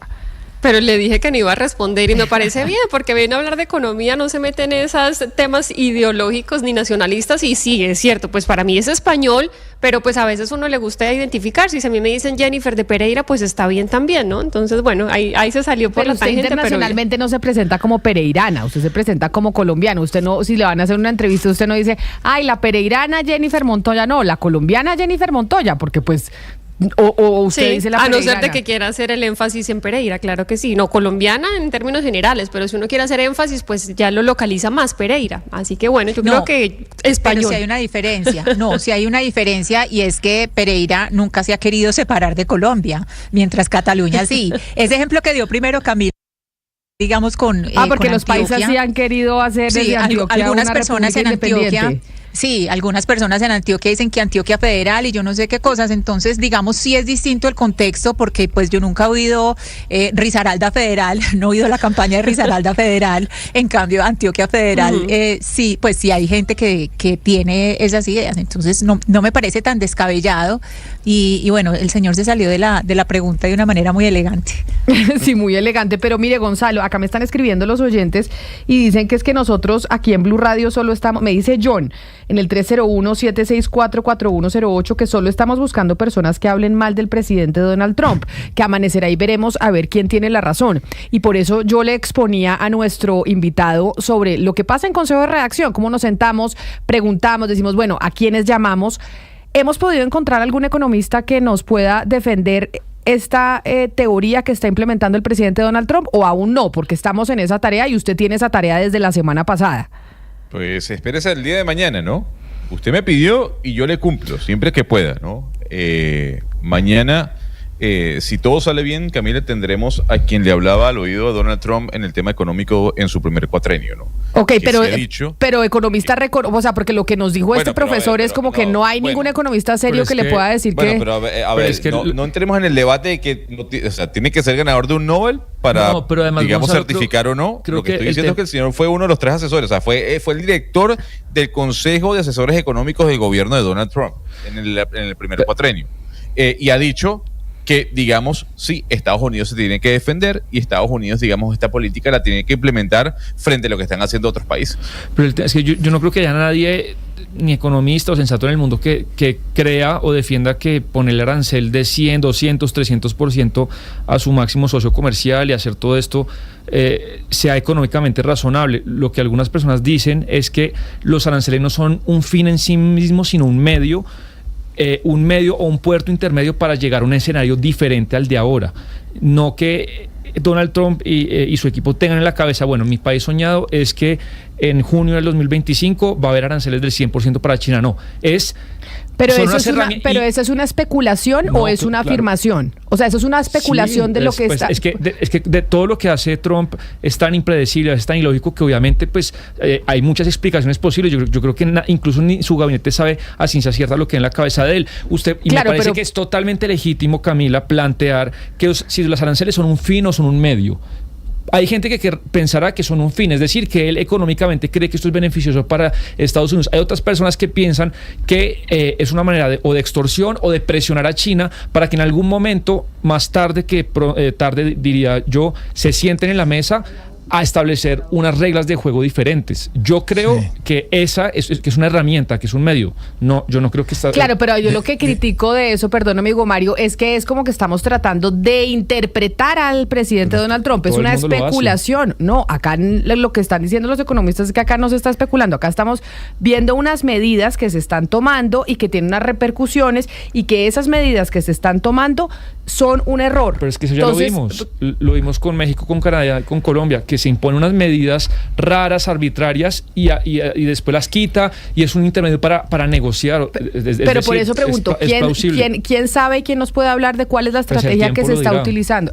Eso es lo que yo no estoy... Eso es precisamente lo que yo no comparto. Es como los presentadores de Fox News. Esperemos a ver, de pronto le sale la jugada, de pronto, porque eso es como mesiánico, como decir, de pronto a este Mesías sí le sale su jugada económica, porque no he oído a nadie, que es lo que le digo a Gonzalo, que nos diga cuál es la estrategia para entenderla. Mire, la estrategia de este señor es esta. Y esto es lo que solo lo saben dos personas en el mundo. Usted le está pidiendo al señor Donald Trump, discúlpeme, Lucas, usted le está pidiendo al señor Donald Trump que le dé un resultado de un proyecto que él tiene, que como Sebastián le dice, tal vez es el método.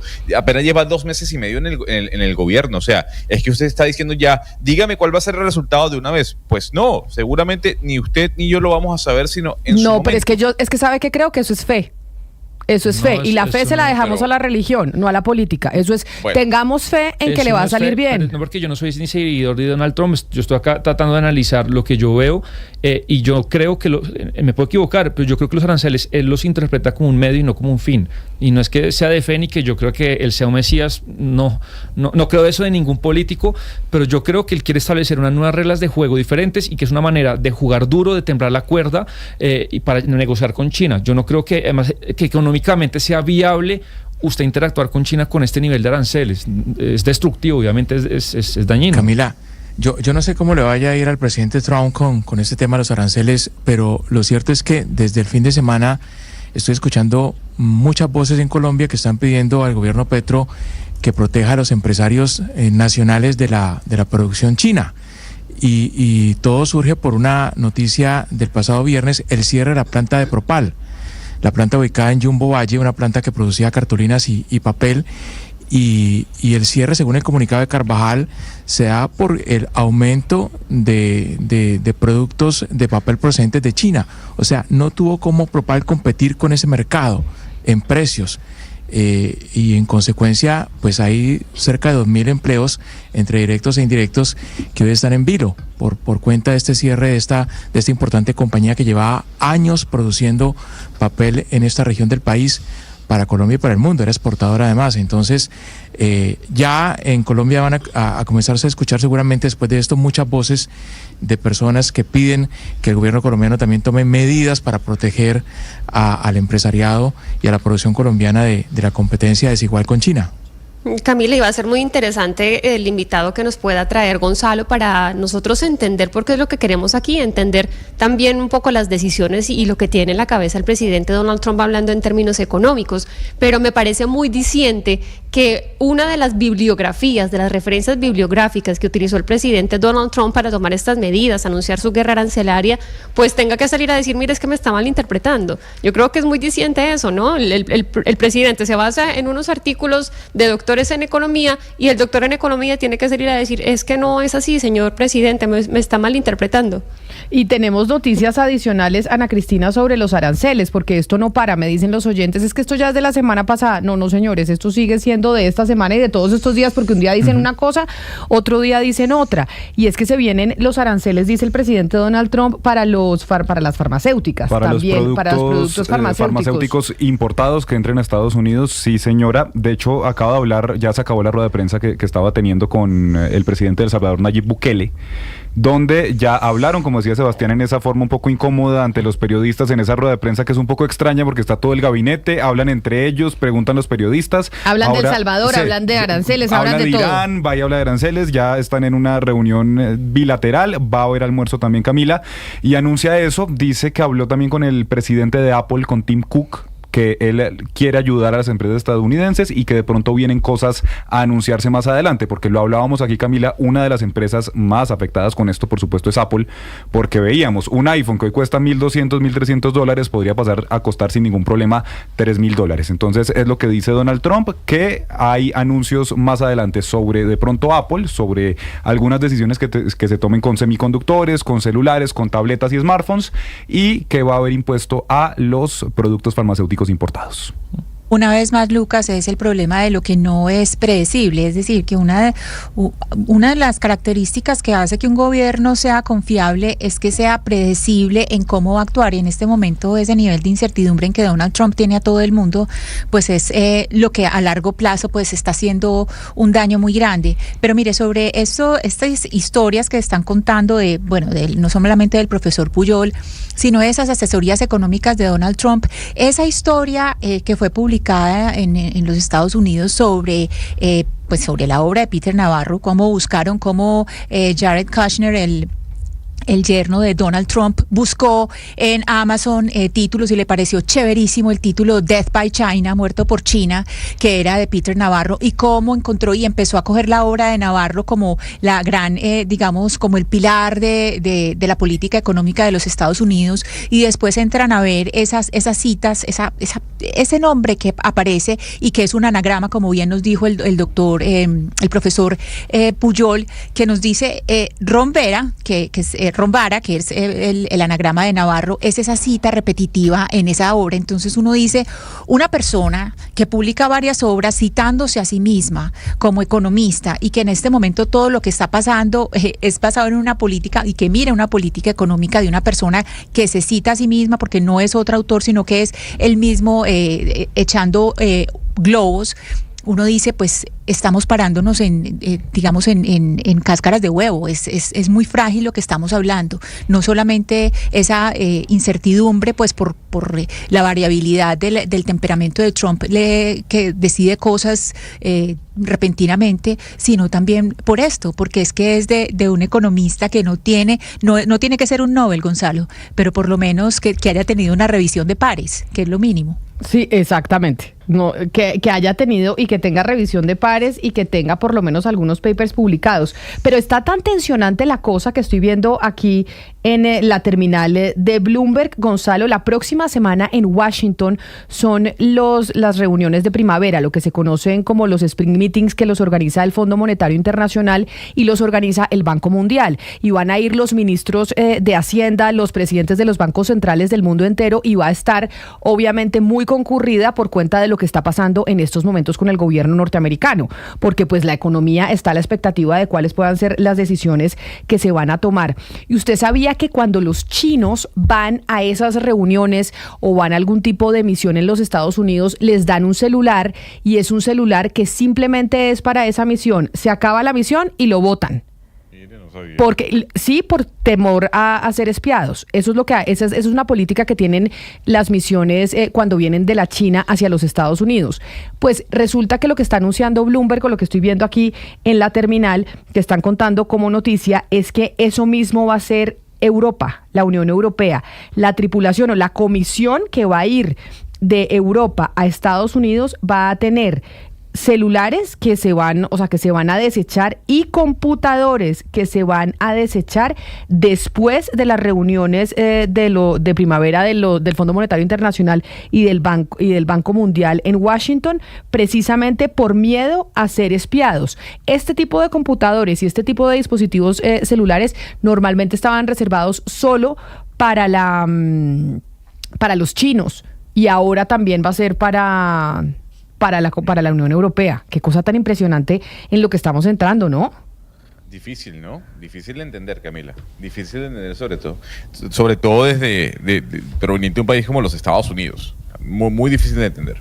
Pues sí, porque tienen miedo. Imagínense, estamos en la guerra comercial, en la guerra de los espionajes, entonces llegan todos con celulares que a la basura. Eso lo hacía solo China, ahora lo va a hacer la Unión Europea. Celulares y computadores por miedo a ser espiados por el gobierno de los Estados Unidos. 11 de la mañana, 35 minutos. Cuando empezamos esta emisión, un oyente nos escribió al 301-764-4108, nuestra línea de WhatsApp, que si será que el alcalde de Bogotá, Carlos Fernando Galán, hizo bien levantando el racionamiento. ¿Por qué? Porque estamos viendo pues un sol radiante hoy en Bogotá. Ayer también hizo sol radiante en Bogotá. No fue sino que levantar el racionamiento. Sábado y domingo, solazo. Solazo. Y a mí me sorprendió, la voy a poner en nuestra pantalla de nuestro canal de YouTube de Blue Radio en vivo y de Ditu, la portada del periódico El Espectador de este sábado, en donde titulaban razonamiento. Ahí sí me la chiquitan un poquito porque la vemos un poquito más grande, en donde muestran, Lucas, las imágenes, y usted ayúdenos para que le digamos a los oyentes cuál es cuál, porque una es la de San Rafael, la del... Tenemos a la izquierda, Camila, la foto del embalse de San Rafael, que es el embalse que queda ahí en la calera. Cuando usted va subiendo la calera, usted ve el embalse. Tomada en septiembre, cuando el sistema Chingaza alcanzó uno de sus mayores niveles el año pasado, 49%. Y la otra es los niveles del embalse de San Rafael el viernes, o esta semana que se levantó el racionamiento. El viernes, el día que se levanta el racionamiento. Y tenía más agua en septiembre que ahora. Que reporta un nivel del 41% según el acueducto de Bogotá. Camila, no es el embalse, digamos, el de Chuza, que es el más grande y el que nos ha tenido tan preocupados. Es el que queda aquí en la calera, que por supuesto ha visto bajar sus niveles. Pero lo que yo le digo es, acuérdese que incluso el racionamiento arranca en abril, el 11 de abril del año pasado. En julio o en junio, si no me falla la memoria, el alcalde Carlos Fernando Galán relajó las medidas de racionamiento y pasamos de tener cada 9 días un corte a tener cada día y medio, es decir, cada 18 días.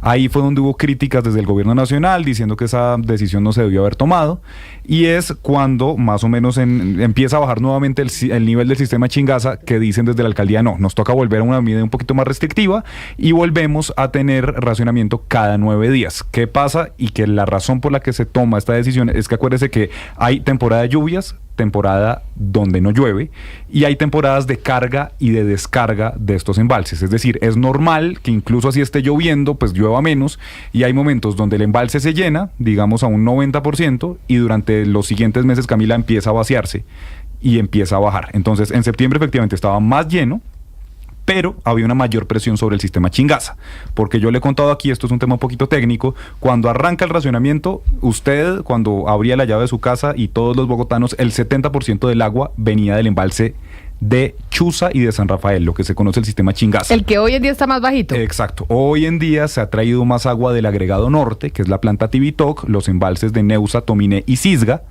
que lo que ha hecho es que ya más o menos esa presión sobre el sistema Chingaza esté más compartida, más o menos un 50%.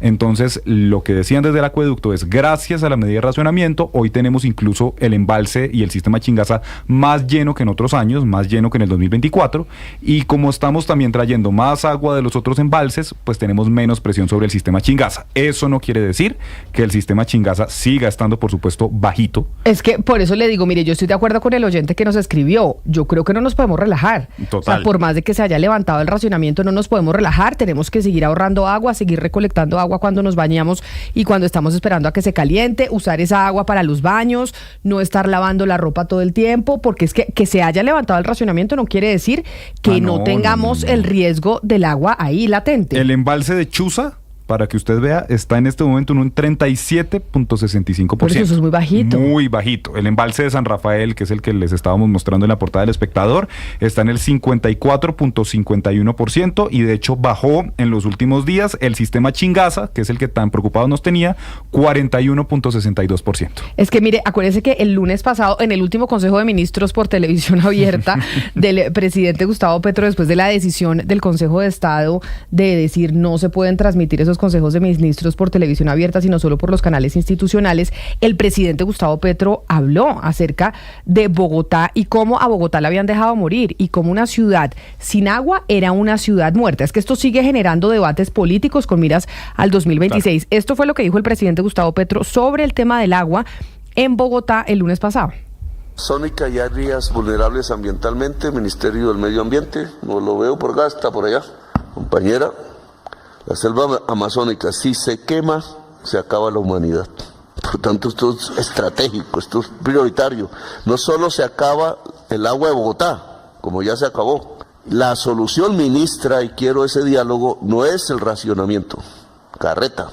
Mientras siguen urbanizando la sabana, mientras siguen llevando la selva amazónica hacia el oriente, y el agua de Bogotá sale de la selva amazónica. Podemos hacer los embalses en el norte, otro embalse en Chingaza, como propone Peñalosa y Robledo, o más embalses en el Sumapaz. Todos los 3 páramos tienen la misma agua, que es la que sale de la selva amazónica, y si la selva se quema, pues los embalses todos tendrían menos agua, y si esto se sigue urbanizando en la sabana de Bogotá al estilo miamiense, visión de Peñalosa, tonta, entonces simplemente la ciudad de Bogotá va a morir, ya está muriendo. Una ciudad sin agua es una ciudad moribunda. Y sea que aplaudan mucho el proyecto de Peñalosa, nuestra oligarquía colombiana se tiró a Bogotá. Y nosotros debemos corregir eso. Y obviamente, pues el exalcalde de Bogotá, Enrique Peñalosa, que tiene aspiraciones presidenciales para el 2026, le respondió ese día sobre este tema del agua a través de su cuenta en X, diciéndole esto al mandatario. Petro, me encanta ver cómo le duele que alguien como yo haya hecho mucho más por mejorar la vida de los más pobres que lo que usted fue capaz de hacer. Porque si oligarcas son los que no le mejoran la vida a los más pobres, usted sí que es uno. Porque mientras que nosotros hicimos los hospitales de Bosa, de Usme, hicimos más de 1.500 parques, más de 170 canchas de fútbol en pasto sintético, las bibliotecas de Bogotá, los centros Felicidad con piscinas olímpicas, gimnasios y demás, proyectos de vivienda para más de 300.000 personas, vivienda social, mientras que usted lo que hizo fue bloquear el norte de Bogotá, encareciendo la tierra, encareciendo el precio de la vivienda, obligando a cientos de miles de familias que hubieran preferido vivir en Bogotá a tenerse que ir a Soacha y a otros municipios. Y nosotros hicimos las aceras, sacamos los carros de las aceras para hacer respetar a los peatones, hicimos las ciclorrutas, hasta el nombre, hasta la palabra ciclorruta, para hacer respetar a los ciclistas, hicimos Transmilenio para darle prioridad al transporte público sobre el privado y ahorrarle cientos de horas a los que van al trabajo. Contratamos el Metro de Bogotá que se está haciendo que usted no fue capaz de hacer. Ese Metro de Bogotá que sale de sectores populares al occidente de la ciudad, en Kennedy, en Bosa. ¿Qué es lo que hizo usted? Y con relación al agua, Bogotá tiene agua de sobra, no más mentiras. Bogotá es la tercera ciudad capital del mundo que más pluviosidad tiene, pero si no se hacen las obras, pues obviamente no hay agua. Y usted es el que en su alcaldía y en su presidencia ha bloqueado el proyecto de Chingaza 2, que es el que se necesita para resolver de verdad, acabar con el problema de racionamiento en Bogotá, que no es más grave gracias a que nosotros en mi primera alcaldía hicimos la planta de tratamiento del Dorado en Usme y contratamos la optimización de Tibitod, que todavía está haciéndose, pero que ha ayudado mucho a que haya menos racionamiento. Es como en el Pacífico, que nosotros tenemos una de las mayores pluviosidades del mundo y no hay una sola ciudad o pueblo en nuestro Pacífico que tenga un buen suministro de acueducto y alcantarillado. Y por supuesto que eso en nada ha mejorado durante su presidencia, pero le dolerá también cuando en nuestro gobierno resolvamos de verdad, con capacidad gerencial, esa necesidad de acueducto y alcantarillado de las ciudades y pueblos de nuestro Pacífico, que así como usted no fue capaz de hacer el Metro de Bogotá y tampoco ha sido capaz de mejorar el acueducto y alcantarillado del Pacífico, nosotros sí contratamos el Metro de Bogotá que se está haciendo y sí vamos a resolver las necesidades de acueducto y alcantarillado del Pacífico colombiano. Bueno, pues entonces ahí está la pelea política, pero nosotros que no somos los expertos en el tema de agua, pues nos preocupamos, no nos preocupamos. La profesora Andrea Morales es oceanógrafa y es profesora del programa de Ciencias del Sistema de Tierra de la Universidad del Rosario, que precisamente la semana pasada, antes de que se levantase el racionamiento, publicaron toda una explicación de lo que está pasando con el agua en Bogotá y por qué no, ya que Peñalosa plantea el tema del agua también a nivel nacional, hablar del tema a nivel país. Profesora Morales, bienvenida. Gracias por estar con nosotros en los micrófonos de Blue Radio. Buenos días, ¿cómo están todos? Bueno, el presidente Gustavo Petro el lunes de la semana pasada empieza su intervención diciendo, acá no es un tema de racionamientos, el racionamiento no es la solución y tampoco es un tema de construcción de más embalses, de construir Chingaza 2 y demás, es un tema de la Amazonía. Yo le quiero preguntar si eso es así, o aquí lo que estamos enfrentando en Bogotá es que también ha habido una desidia en la construcción de las obras y por esa razón no tenemos capacidad de almacenamiento de agua. Bueno, en realidad son varios factores, no hay una sola solución y no hay un solo problema. En parte, la lluvia que llega al sistema donde están los embalses, el sistema Chingaza, sí provienen de la Orinoquía y de la Amazonía, en parte, pero también hay unas lluvias locales que son parte de la ciclicidad estacional de la zona de convergencia intertropical. Entonces, en realidad, hay lluvias que vienen del oriente y del sur de Colombia que abastecen de agua, pero también hay una lluvia local que es parte de la ciclicidad, de la estacionalidad que tiene nuestra región andina. Entonces, sí es cierto que cuando deforestamos los bosques, en realidad estamos afectando el ciclo del agua y de verdad hemos notado una disminución en el nivel máximo al que deben llegar los embalses, que es en el mes de agosto. Entonces, siempre esperamos que se llenen al 100% y ya vemos en los últimos años que ha disminuido ese nivel de los embalses, no alcanzan al 70% en su nivel máximo. Entonces sí hay unos cambios que han ocurrido en el ciclo del agua por deforestación, por calentamiento global. Estamos viendo que cada año es más caliente, eso hace que consumamos más agua, eso hace que se utilicen más el agua y de alguna manera el calentamiento global, estas ondas de calor que hemos estado teniendo, más el cambio en las precipitaciones, pues han ocasionado que no lleguemos a esos niveles esperados, a que se nos llenen los embalses para la siguiente temporada seca. Entonces sí es, en parte es cierto, pero por otro lado también hay que decirlo, tenemos un desperdicio entre un 30, 40 y hasta un 50% del agua en esta región. Es que eso es causal. De eso le quería preguntar, porque nosotros o los bogotanos, yo creo que en el resto del país, en Barranquilla hubo un aguacero el viernes de la semana pasada, pero los bogotanos venimos de ver unos aguaceros que caen sapos, como digo yo, y uno dice, ¿cómo puede ser posible que en Bogotá llueva de semejante manera? Cualquier extranjero que viene acá dice,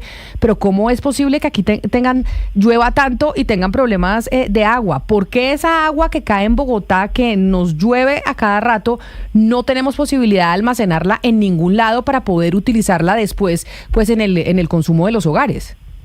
Exactamente. Entonces digamos que la lluvia que cae en Bogotá es un sistema, la lluvia que cae donde está el páramo, donde está el Chingaza, donde están los embalses, es otro sistema, y digamos que el llenado en donde están los embalses empieza generalmente entre mayo hasta agosto. Eso es lo normal, que en esos meses se llene, si bien en esta región está lloviendo, como dicen siempre, en abril lluvias mil. Entonces digamos que son dos sistemas que no están totalmente acoplados. La lluvia de un lugar no es igual a la lluvia en Colombia. La forma de las montañas, las tres cordilleras, el Pacífico, el Caribe, la Amazonía en el sur, hacen que nuestros sistemas de precipitación sean diferentes de un lado a otro. Entonces, por esa razón, si bien llueve en Bogotá, no tiene que estar lloviendo en donde están los embalses. Allá empieza a llenarse realmente fuertemente entre mayo y agosto. Entonces hay que entender eso, y por eso es que cuando llueve aquí la gente se relaja, porque dice, está lloviendo aquí, se deben estar llenando los embalses y vuelven a aumentar los consumos. Entonces hay que entender eso, que las lluvias no caen igual en todas partes, si bien no es mucha la distancia que hay entre donde están los embalses y donde está la capital. Profesor, esta alcaldía pues no tiene la responsabilidad con un problema que heredó, pero creo yo sí es responsable de dejarle un legado y una solución estructural y de largo plazo a la ciudad. Si usted tuviera la oportunidad de trabajar en un equipo de la alcaldía que deje ese legado de una solución de fondo, yo sé que es muy difícil explicarla en 2 minutos, pero a grandes rasgos, ¿cuál sería su explicación o su solución de largo plazo? Sí, en realidad esto ya lo saben varias administraciones anteriores. O sea, se sabe que los embalses ya no se están llenando. A mi modo de ver, hacer un nuevo embalse que no se va a llenar, pues tampoco tiene mucho sentido. Pero sí tenemos mucha agua en Colombia. Colombia es uno de los países más ricos del mundo en el recurso hídrico. El problema es que no lo aprovechamos de la mejor manera. Cuando hay un niño, hay unas partes de Colombia que están inundadas y unas partes de Colombia en que está en completa sequía. Entonces lo que tenemos es que pensar como país en un sistema hídrico nacional, un sistema en donde podamos mover el agua de una región a otra cuando en un lugar hay exceso y en otro hay déficit. Tenemos que pensar que aquí cae mucha agua lluvia y no se está aprovechando. Entonces tenemos que pensar en utilizar el recurso de manera inteligente. Profesora, usted lo que está planteando es un poco cómo funciona el Sistema Interconectado Nacional de Electricidad, que un gran operador centralizado gestiona todos los recursos de una ciudad a otra. ¿Es lo que usted propone para el agua? Claro, porque es que imagínense si podemos mover el gas por todo Colombia, podemos mover el petróleo por todo Colombia, podemos mover la electricidad por gran parte de Colombia, ¿por qué no podemos mover el agua? ¿Sí? Y la realidad es que en el mediano y largo plazo va a haber cada vez más frecuentemente crisis de agua en Colombia. Entonces ya tenemos que pensar en un plan nacional. No puede ser que en La Guajira no haya agua y al ladito, un poco más al sur, se estén inundando. Entonces sí tenemos que empezar a pensar cómo hacemos para mover el agua, porque el recurso lo tenemos, solo que lo tenemos sectorizado. Entonces tenemos que empezar a ser más inteligentes con nuestro sistema de distribución de agua, que no sea solo por localidades, por municipios, sino poder llevar esas tuberías, interconectar los embalses y poder de alguna manera, donde esté faltando, llenar del otro lado. Esa es la forma de hacerlo, pero eso es muy costoso, por supuesto. Entonces esto no es un trabajo de un municipio, se tiene que unir todo el país para trabajar de manera mancomunada para resolver, porque este problema va a ser cada vez más frecuente en Colombia. Va a haber más sequías y esto va a ser nuestra pauta. Profesora Morales, yo tengo otra pregunta, porque usted nos habla aquí de la infraestructura, del sistema que deberíamos estar utilizando en Colombia para cambiarlo un poco, ¿no? Pero en el centro del debate también hay otro tema que es el de la urbanización, el de cómo crece, en este caso, Bogotá. ¿Cuál es su opinión al respecto? Porque usted sabe que ahí también hay un debate entre quienes quieren seguir expandiéndose en Bogotá y lo que ha dicho el mismo gobierno nacional, que dice, mire, esto no puede ser así. Me gustaría su opinión al respecto. Sí, digamos que hoy en día, cuando hablamos de desarrollo, tenemos que hablar de un desarrollo sostenible. Las ciudades tienen que ser sostenibles. Hay incluso índices que nos dicen si una ciudad está cumpliendo esos indicadores de aprovechar los recursos hasta la medida en donde podamos garantizar que haya recursos en el futuro. Esta ciudad, las grandes ciudades del mundo en general, han empezado a crecer de una forma que no es sostenible con el medio ambiente. No hay agua para tanta gente, esa es la realidad. ¿Sí? El problema es que no hay agua, pero con los sistemas que tenemos en este momento, porque sí hay agua, lo que pasa es que no la estamos aprovechando al 100%. Entonces lo que tenemos es que empezar a obligar a que todas las nuevas edificaciones, todas las nuevas infraestructuras que se creen, sean con sistemas que acopien agua lluvia, haya unos canales limpios que se mantengan, en donde podamos llevar estas aguas que caen de la lluvia y puedan ser tratadas. Puede que no para consumo humano, pero sí hay muchas necesidades de agua para aseo, para limpieza, que podrían tratarse. Entonces tenemos que empezar a cambiar nuestra forma de ver el recurso, porque aquí se desperdicia mucha agua de los hogares, de la industria, del comercio, pero también esa agua lluvia que es tan valiosa no la estamos aprovechando para nada. Claro, que es lo que siempre decimos, ¿cómo puede ser posible que arquitectónicamente no haya ya soluciones para poder reutilizar el agua, usar el agua lluvia, que el agua que uso para lavarme las manos sirva para hacer otras cosas? Pero entonces, profesora, ¿no es la urbanización de la sabana el problema, como dice el presidente Gustavo Petro, sino la falta de exigencias a esas nuevas construcciones para que construyan con aprovechamiento de agua?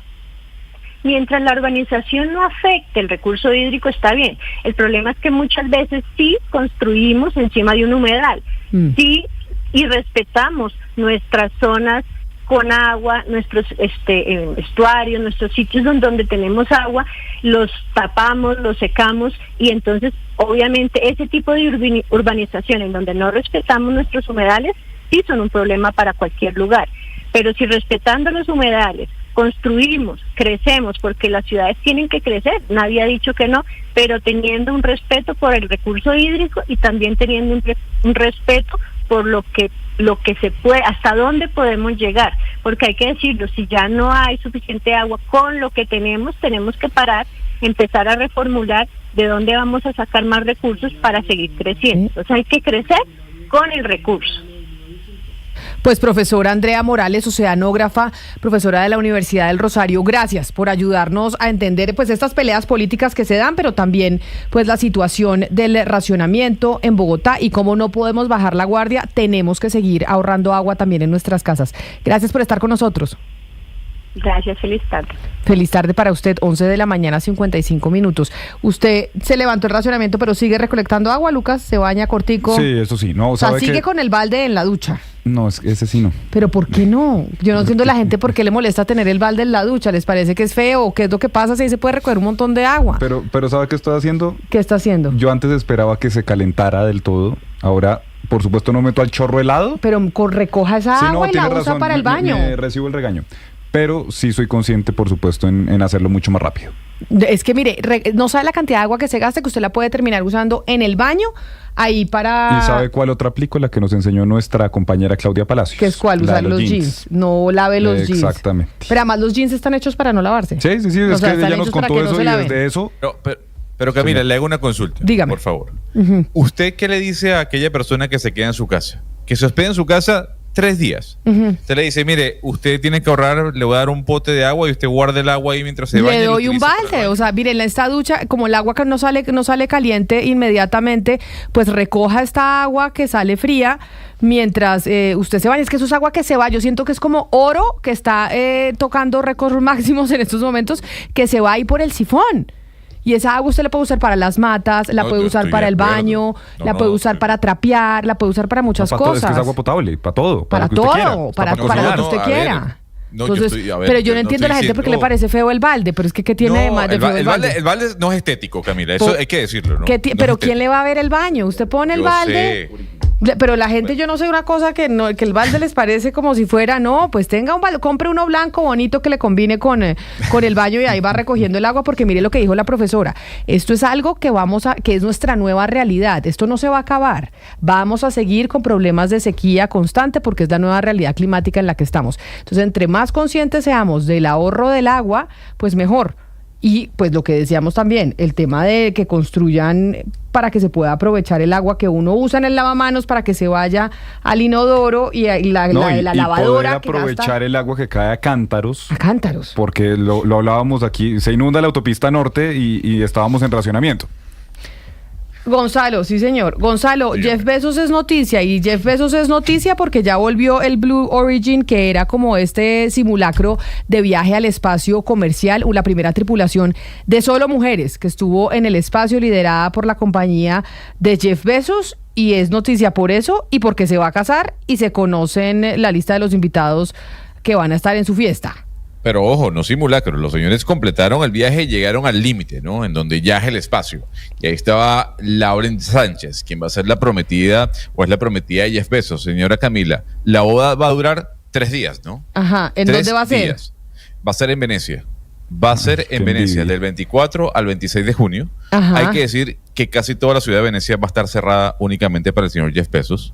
Y en la lista aparecen los siguientes nombres. Usted me dice si lo ve interesante o no lo ve A interesante. ver, ¿quiénes van a ir a A nosotros no nos han invitado a la fiesta, pero qué delicia que lo invitaran a un matrimonio de esos, ¿no? Qué delicia. Imagínese. Y en Venecia. Pero además, porque ese señor, ¿sabemos cuánto va a costar la fiesta o no sabemos cuánto Mire, cuesta la fiesta? Habían dicho,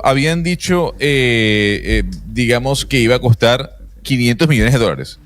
500 millones de dólares. Pero el Washington Post dijo, no, eso es totalmente Sí, eso es falso. mentira. Le iba a decir. ¿Cuánto, o sea, ¿cuánto cuesta la fiesta? El más caro que fue una familia india que fue hace como 3 meses, costó $330 millones.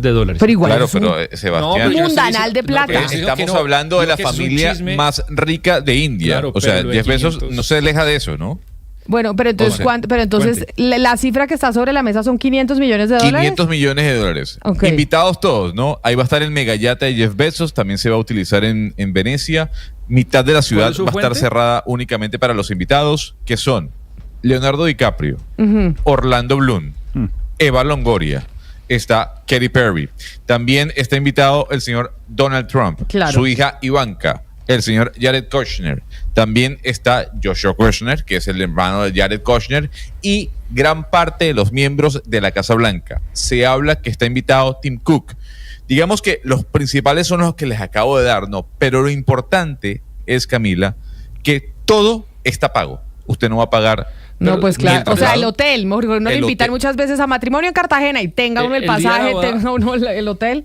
El día Nada, ni el traslado, oiga bien, ni el traslado, ni el hospedaje ni absolutamente nada. Durante un fin de semana usted va a estar disfrutando de Venecia gracias a la boda de este señor. El día de la boda lo conversamos, pero dudo esa fuente de los $500 millones. ¿Usted cuánto cree que costó entonces? Mucho menos, porque la boda india que le dije, es que yo me leí todo el artículo de todo lo que fue esa boda, fue una semana completa, que contrataron a Justin Bieber por 25 millones, es decir... Pero es que es más barato India que Venecia, es que Italia es más caro. Del mundo, fue bueno... No creo que sí, o sea, me trago mis palabras si esa la sigo. O sea, dicen, le voy a decir algo, Sebastián, que es el evento del siglo. Así lo titulan, el evento del siglo. No, qué delicia. Pero ¿políticos solo Donald Trump o tenemos políticos de otras partes del mundo? Ni idea. No, todavía no. O sea, de la lista que ha salido, importante, el señor Donald Trump, Jared Kushner, Ivanka. Podemos decir que hagamos cubrimiento de la boda. Pues si es el evento del siglo, hay que hacer cubrimiento y hacemos y miramos a ver. Imagínense todas las entrevistas que podrá sacar uno allá en ese matrimonio de Jeff Bezos y Lauren Sánchez. Nos vamos con las noticias del mediodía para actualizarnos de lo que pasa en Colombia y en el mundo.